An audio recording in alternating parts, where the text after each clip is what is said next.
haswa nyinyi jamii ya Waluya. Jambo la kwanza, uwe Mluya kabla hujafikiria kitu ya kitaifa. Bamukatanga lakini wawarangira ingomba lyo muliranga.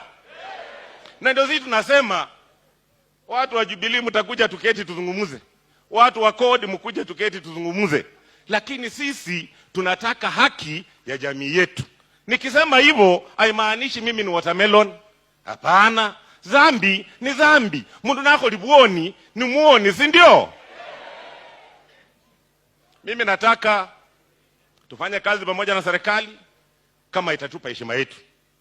Lakini kama kazi yetu itakuwa ni kuchunga gate na kufagia choo, hii hatuna haja. Kwa sababu wakati huu wale ambao wanatambia wako kwa serikali hatuoni kile wanatuonyesha. Naambiwa walianza na 250, wakarudi kwa 100, sasa ni 50 per wiki. Hiyo si kuwa kwa serikali. Kuwa serikali ni tofauti. Kuwa kwa serikali ni maendeleo. Na hao watu hawana shida, hasa na wewe rais. Ukitaka kuja kuomba kura hapa utapata. Lakini taratibu. Taratibu. Taratibu. My neighbor William. Taratibu. Taratibu. Ukuje tukae. Hakuna shida. Lakini kama dili yako itakuwa mbaya na ya mwingine ikuwe nzuri, sisi tunatafutia watu wetu. Tutapatia watu wetu. Na hata sisi mnajua vile vile ni wanaume. Tunatafuta. Tukiona iko nafasi na iko mpenyo na tunaweza chukua, tutaenda tuchukue. Ya mwisho, unajua my brother Jirongo saa zingine anakasirika na mimi kwa sababu zamani nilikuwa mti yake ya mkono. Sasa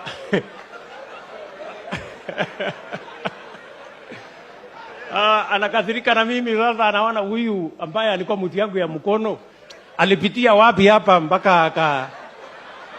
Lakini unajua my friend, ni kujipanga. Na nilikwambia,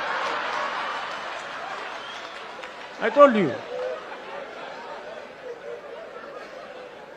mimi sikatai nilikuwa mti yako ya mkono, lakini sasa unanikasirikia ya nini? Na sasa hii ni maneno ya Mungu